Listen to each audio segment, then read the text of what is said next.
out. Thank you, Scott, for listening today. Is it time for Domas now to play the 4, Maxime Reynaud or Eubanks or somebody, Dylan Cardwell playing the 5? Is it time for that? Well, I will say the remainder of the preseason, the next 8 to 9 days sure got a whole lot more compelling because now everybody's going to be tuning in on Wednesday inside the Golden One Center to see what is Doug Christie doing. And Doug has been very consistent with us this entire preseason. Don't read into any of my rotations. But now I just lost my starting 4 and my best defender. So still don't read into it, but I'm experimenting, and we're definitely going to read into everything that you do, right? So we're going to be paying very close attention to what these experiments look like, who works with who, and at the start of training camp, you have to have these units that work together every single day. We would see the same starting 5 in their black jerseys, and typically the same bench 5 in the white jerseys, and then like a third unit, and then the end of the bench guys, and because you want them to get comfortable together. And then after that first week or so of training camp, that's where you see them start to intermingle and play a little bit more. Now he's forced to intermingle and try different things. So I know what I'd do. Neat Clifford, come on down. You're an older rookie. Neat Clifford, in my opinion, is the closest thing on this roster that you have to what Keegan Murray does. Does that mean he's a 4? You play him at a 4? I think the 3 and the 4 are so interchangeable now because both DeMar and Neek are listed at 6'6".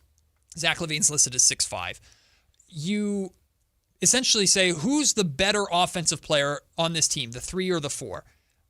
Neek, you're guarding that guy. And if that means DeMar's guarding the 4, well, he's undersized, but the 4 is maybe not as quick. Some people believe that might be a little more ideal for DeMar on the defensive end. So you can definitely switch, and the Kings already run a heavy rotation and help defense, team kind of defensive identity.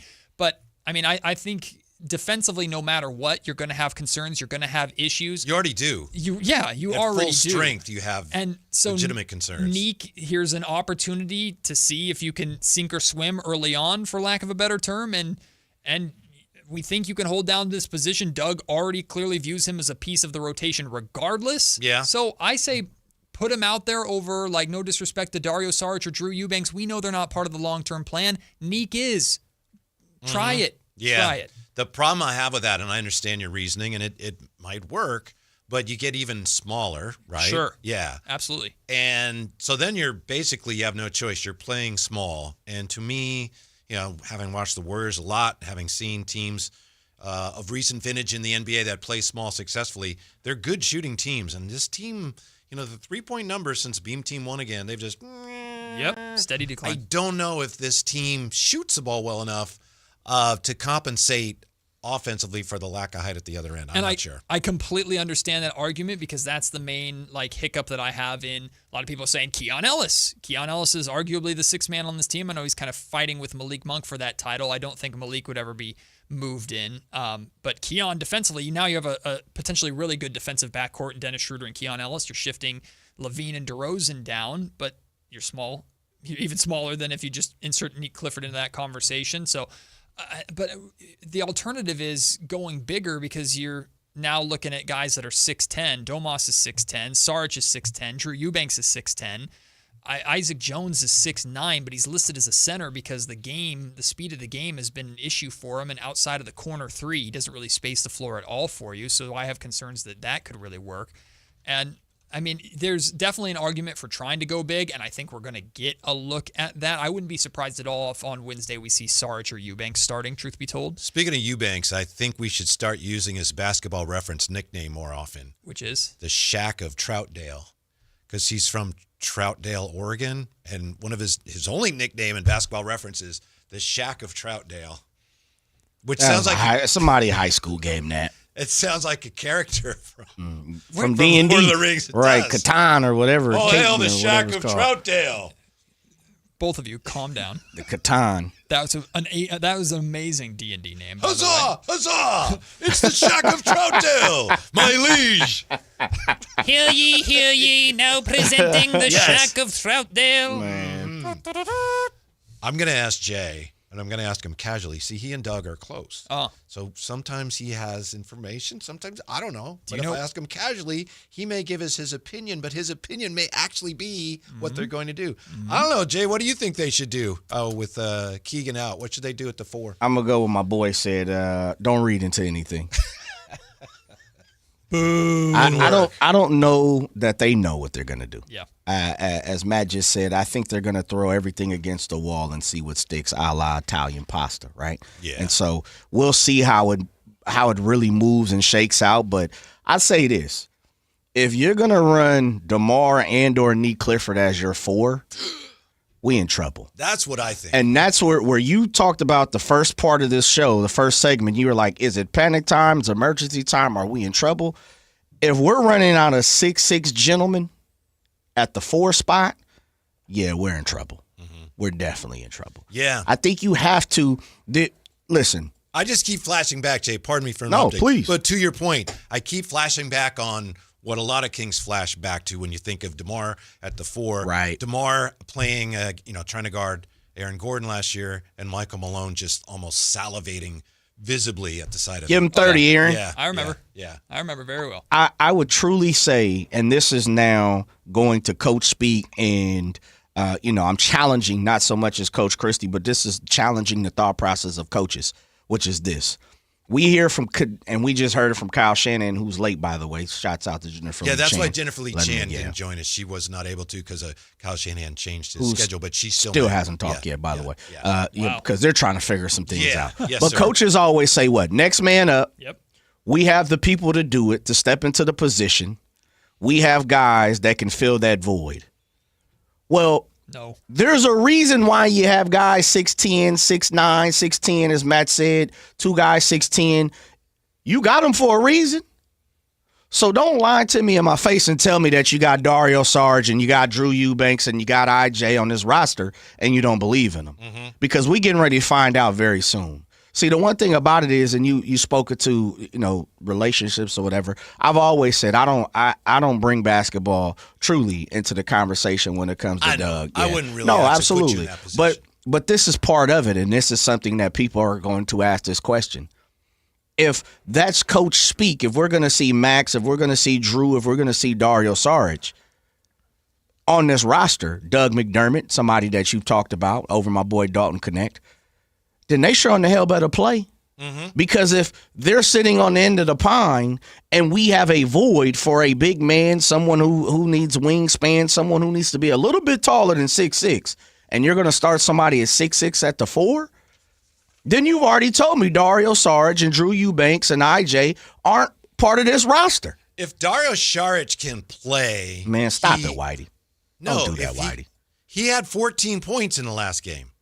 If he can play, he should at least get some of those minutes. If he can't play, to your point, Jay, why is he there? Yes. Dario Saric was a good player before he blew up his knee in the finals against the Bucks, and he's had a series of injuries that I think make it fair to wonder whether he can still play, just physically. Well, that's a good question. Yeah. Yeah, because you had the opportunity to see him in Golden State for a little bit of time. He was after I was there. Oh, okay, I but thought I've you were seen him a with lot. him. I've watched him a lot. I've always thought he was a really interesting player, kind of a Danilo Gallinari light in some ways. He's shooting the ball really well in training camp, I will say. Well, and he did Friday. I haven't seen him in training camp, but I know that against Can Portland. he, let me ask both of you guys. Just real quick, he was 4 for 5 from the floor, 4 for 4 beyond the arc, Jay. That's preseason. Friday man. night. Come on now. It's 23-9, whether it's preseason or not, baby. All right, man. The same game you couldn't even watch because of views of. Yeah, we didn't see any of the Yeah, 4 you're threes. Shaden Sharp again, missing a shot and getting fouled. Meanwhile, the Kings are in the half-court offense. Great. So we don't know if it's real or not. It's Will Chamberlain style. We didn't see the video, but we see the stats. Literally, they'd come back Yeah. and you'd see the ball go through the basket. Oh, and there's Zach LaVine with a 3. All I saw was the ball going. That would have been cool. I'm not kidding. Would have been cool to see. Can Dario Saric, and I know, we're talking as if Keegan is gone for the season, a la Fred Warner. Those are two different conversations. This Yes, is the sir. beginning. We're still in the preseason. There's some things that you can do. You're not in the middle of it. Can Dario Saric truly, and we've had this question, Matt, you're here now, so I'm going to ask you, can he play 50 games in a season right now? Dario? Yeah. What do you think, Matt? You've seen him. I haven't seen him other than, I mean, I don't think Dario Saric was more or was part of really a Kings plan at all. I mean, Was it a financial thing? I think well, yes. The whole point of the Jonas Valanciunas trade was to save a little bit of money. Which, by the way, the Jonas Valanciunas trade now looks a little bit different right now because if you had a starting caliber center sitting in the wings right now, it's a no-brainer. Move Domas to the 4, start Valanciunas at the 5, and here we go. And King size combo. And the reason why, like, Perry made that move is, one, I think he had an inkling of what we found out later, which was Valanciunas was trying to get up out of there and go back to Europe, and the Nuggets managed to stop that, I guess. But he was trying to open up and save as much money as possible to make moves, a lot of which never really happened, right? Especially on the Russell Westbrook front, and then they ended up giving Dennis Schroeder the 3-year deal. It needed to be a 3-year deal so that they could make it a sign and trade. It was eligible to be a sign and trade with the Detroit Pistons, so and then right away, what did we hear? What did I report? Like Dario Saric and Devin Carter is the initial offer to Golden State for Jonathan Kuminga. I don't think Dario Saric was ever really part of the long-term plan at all here in Sacramento. So what you're telling me is the sole reason why we're playing Dario Saric over Nick Clifford, and I understand this argument completely, it's just because he's 6'10". It's not because that we believe, and like Dario's been shooting the ball really, really well in preseason. In training camp. He won a shooting competition against Dennis Schroeder, Isaiah Stevens, and Daquan Plowden. He beat all 3 of them in a shooting competition where you essentially had to hit 5 straight from each spot and then hit 5 in a row around the horn, and he caught fire. He did not miss. Yeah. And it was like, okay, this is still an NBA player and an NBA caliber shooter. And then to see him go 4-4 in Portland, it's like, okay, that's good to see. We saw that translate. But whether it's defensively, I don't know. I just don't view Dario Saric as really any part of any sort of plan going forward. So it's the thinnest, most non-sticky Band-Aid that you could put over this, in my opinion. Okay, I understand your point. I think you're oversimplifying my argument, and maybe Jay's. I think Jay and I are at least in the same neighborhood. By the way, Logical Raptors fanatic, Jay, says Stretchy B is a 99 on 2K at the power forward. No doubt, baby. Yeah. That's what I'm talking about. But Dario Saric, you say, just because he's 6'10", that's the only reason to play him.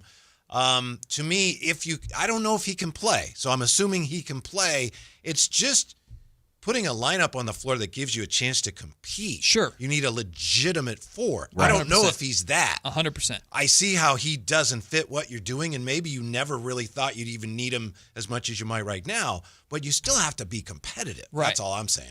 Then I would go like the Drew Eubanks route. I think Drew Eubanks has had a really, really good preseason. Shack of Troutdale? Now, whatever he was, the Shack of Troutdale. Yeah. I think he's had a good preseason to this point. Granted, he's been the backup center for Domantas Sabonis, but we know he has a track record of being a floor spacing center. I understand that. So I think that would make more sense, but then we're questioning what the heck do you do at the backup center position, which maybe that's where Isaac Jones comes into play. Like, that's the route that I would go if I'm going bigger. It's Drew Eubanks?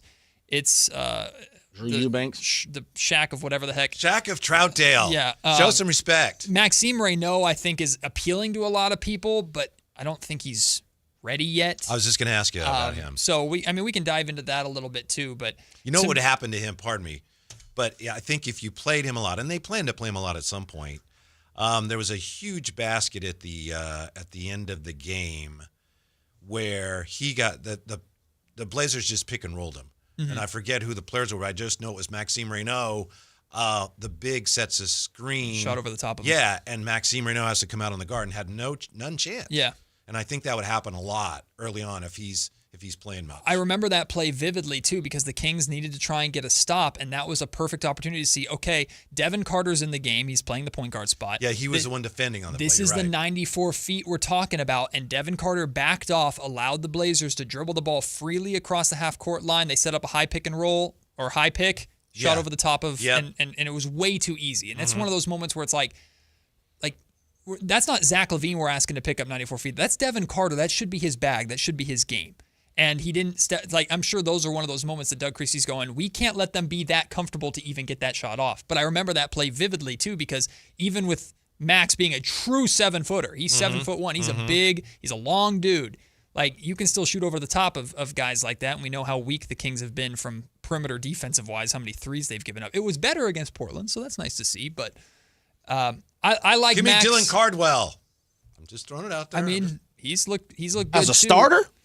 No. Well, No, not as a starter, but as a guy playing some.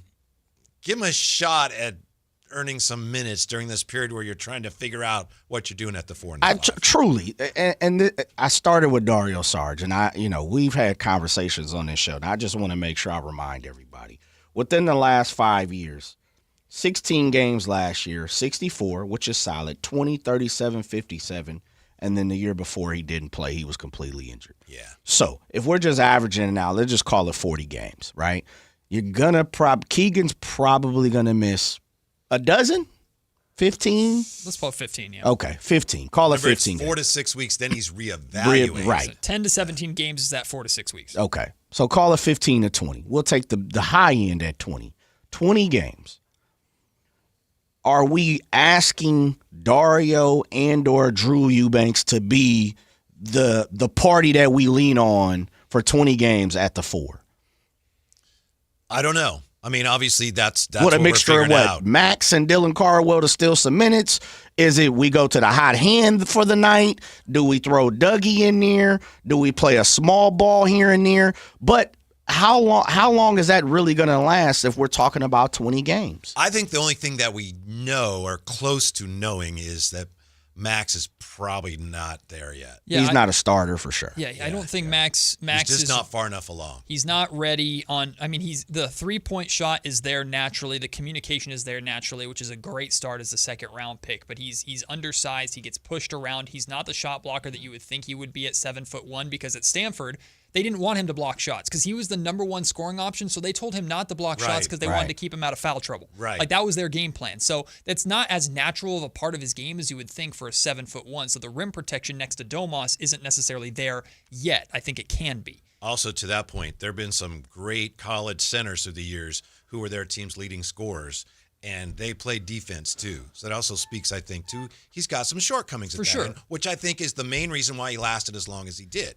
And I think there's a hope that he could become what Brook Lopez is at this point in his career, which is a 3-point sniper and then protects the rim on the other end. And Brook Lopez has completely changed his career around from being a post beast with the Nets to a 3-point specialist, shot blocking specialist with Milwaukee. Well, he was with Milwaukee. I don't remember where he is now. But I don't think Max is ready. I think to answer your question, kind of, Jay, like from the entire organizational standpoint, it's can you tread water no matter how many games Keegan is out? Can you be as close to 500 as possible? And that was already a conversation with Keegan healthy because the start of this schedule is brutal. Let's say he misses 17 games. That includes 3 against OKC, 3 against Denver, 2 against the Minnesota Timberwolves, 1 against the Warriors, 1 against the Lakers, although LeBron won't be playing in that game. That's the 3rd game of the season. Like, you are already fighting an uphill battle. To be 500 through the first 20 games, I think would be a good accomplishment for this team to then really pick up some ground in December and January. But now without Keegan Murray, not just your best defender or arguably your best defender, but really the only forward defender that you had, now it's like, how do we survive this, right? So I think the answer is Doug's going to try and find the guy or guys. The starting lineup may change a lot depending upon matchups, that give me the best chance to win that day and just be 500 through the first month of the season. Here's Guerrero Grows with a view that I think a lot of people share. He says, is it throwaway season? So he says, I think it is a throwaway season. He meant to say, so why aren't we giving minutes to Maxime Reynaud? He's a good rim protector. Not yet. That's why you give him the minutes. His coach is the one who told him not to do that. He said that he would be able to do that like a beast. So a lot of people feel that way. Yeah, but Max is, again, he's not a great rim protector yet. I think he absolutely can be there. He's also not that great of a rebounder. That was another thing from that game, Jay. The Blazers had 20 offensive rebounds for 23 second chance points, right? And that's concerning when, granted, Domas didn't play the whole game, but you have the best rebounder in the league on your squad, and you're getting killed on the glass that bad, including a 7'1" center. The biggest takeaway that I had from Max, negative takeaway that I had from Max during NBA Summer League in Las Vegas, is that he's not ready for the physicality of the game. He's a finesse guy. Yes, he's finesse. He's getting pushed around a lot. And that's, if he starts or plays meaningful minutes right out of the gate, whoever he's playing against, whether it's a center or a 4, if they're going to have 20, 30 pounds on him, they might be 3-4 inches shorter, but I'm going into his chest because I know I can go through him and I can box him out. So that's natural. He's gonna get stronger. He's gonna hit the weight room here in Sacramento, but you got to give him more than a few months of an offseason after being drafted to get there. Watching that game Friday, and it was difficult because of the angles and because of the replays and things, and also the baseball was on, so it didn't have my full attention. That said, I was wondering, wow, Yao Ming's back in the league. Portland's got him. I didn't know he was back. It was Yang who was, I think in the one quarter, he was 5 for 5. He was cooking. He was really good. He had a few Yang moves, too. Hansen. Yeah, Yes. there's some things to make sure Brook Lopez is a Clipper. But they're when I sit here and I really sit back and I take a step back from the conversation and just listen to what Matt and what you're talking about, Whitey, when it's really all said and done, and this is kind of where I led the conversation, and for me, this is where I'll put it on the table. Scared men don't win, right? So I say this. I feel as a fan, when I look at this roster, and as much as you're handcuffed and you have, you have salary caps and you have to deal with some of the cards. Here we go, D&D, that you absolutely have to do, right? You have to, and you have to play the cards that are dealt to you. I'm truly, as a fan, as a Kings fan, as a part of the Kingdom, I'm looking at this roster and I'm feeling I was lied to. Really? Yeah, because, again, if you're sitting here and you're telling me that the best option is going to be probably DeMar DeRozan and pushing him down, that's what I'm hearing. Conversation continues. We got Matt George with us today, taking you up to